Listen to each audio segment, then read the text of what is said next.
أعوذ بالله من الشيطان الرجيم. بسم الله الرحمن الرحيم. الرحمن علم القرآن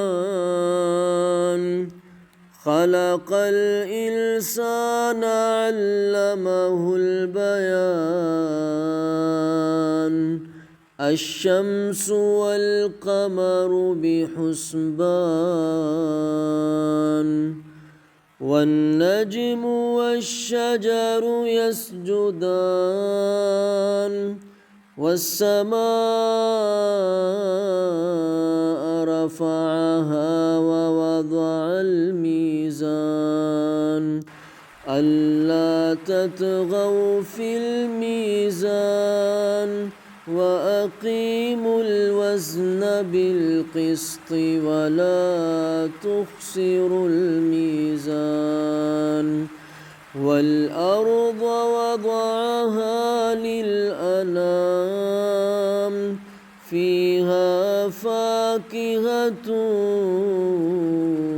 والنخل ذات الأكمام والحب ذو العصف والريحان فبأي آلاء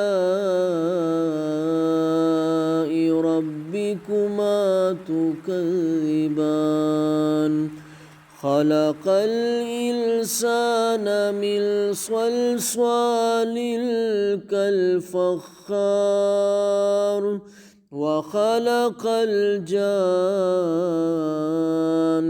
من مارج من نار فبأي آلاء ربكما تكذبان رب المشرقين ورب المغربين فبأي آلاء ربكما تكذبان مرج البحرين يلتقيان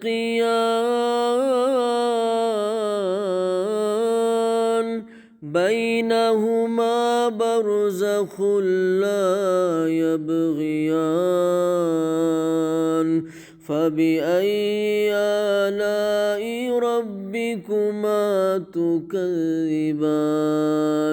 يخرج منهما اللؤلؤ والمرجان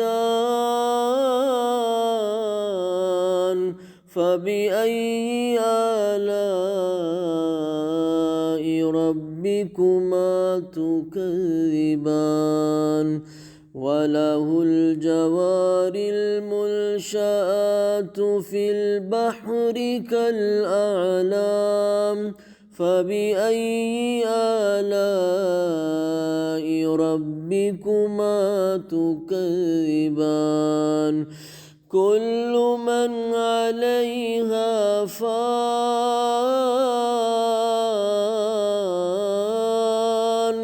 كل من عليها فان ويبقى وجه ربك ذو الجلال والإكرام فبأي آلاء ربكما تكذبان يسأله من في السماوات والأرض كل يوم هو في شأن فبأي آلاء ربكما تكذبان سنفرغ لكم أيها الثقلان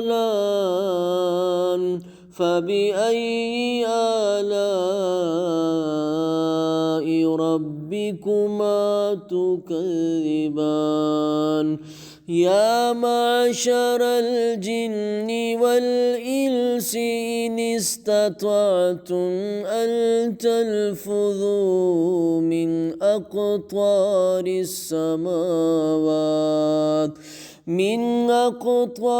السماوات والأرض فالفظوا لا تلفظون إلا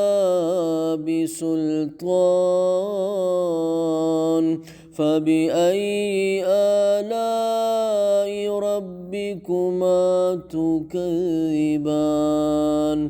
يرسل عليكما شواظ من نار ونحاس فلا تنتصران فبأي آلاء ربكما تكذبان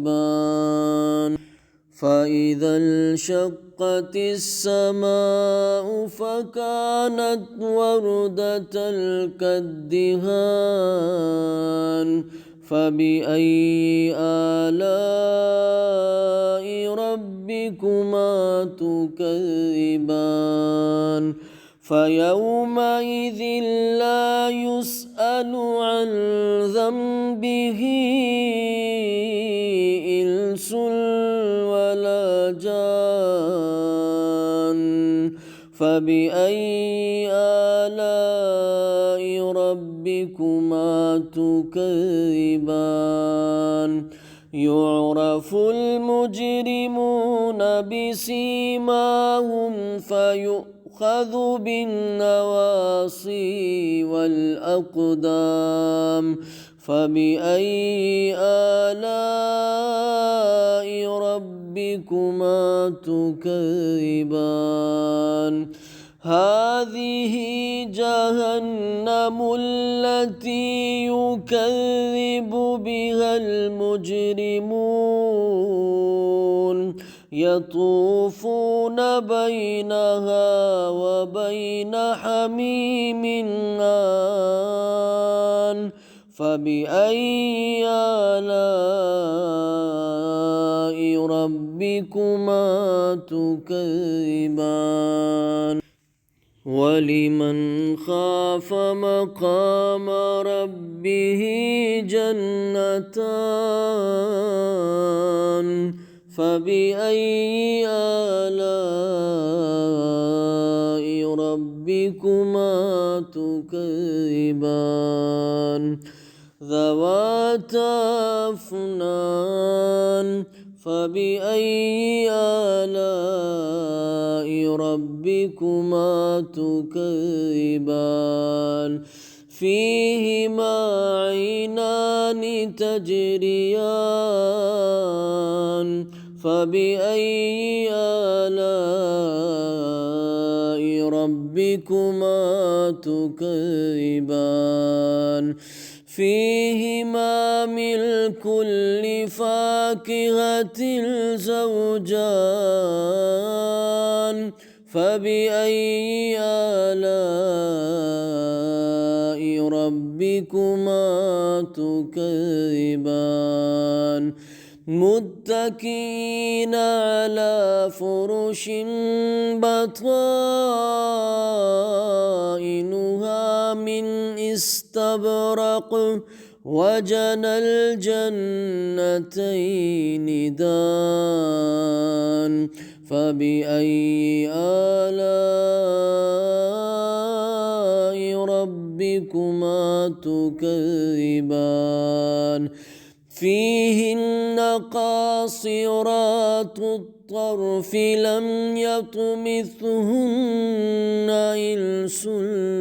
قبلهم ولا جان فبأي آلاء ربكما تكذبان كأنهن الياقوت والمرجان فبأي آلاء ربكما تكذبان هل جزاء الإحسان إلا الإحسان فبأي آلاء ربكما تكذبان ومن دونهما جنتان فبأي آلاء ربكما تكذبان مدهامتان فبأي آلاء ربكما تكذبان فيهما عينان نضاختان فبأي آلاء ربكما تكذبان فيهما فاكهة ونخل ورمان فبأي آلاء ربكما تكذبان فيهن خيرات حسان فبأي آلاء ربكما تكذبان حور مقصورات في الخيام فبأي آلاء ربكما تكذبان لم يطمثهن إنس قبلهم ولا جان فبأي آلاء ربكما تكذبان متكئين على رفرف خضر وعبقري حسان فبأي آلاء ربكما تكذبان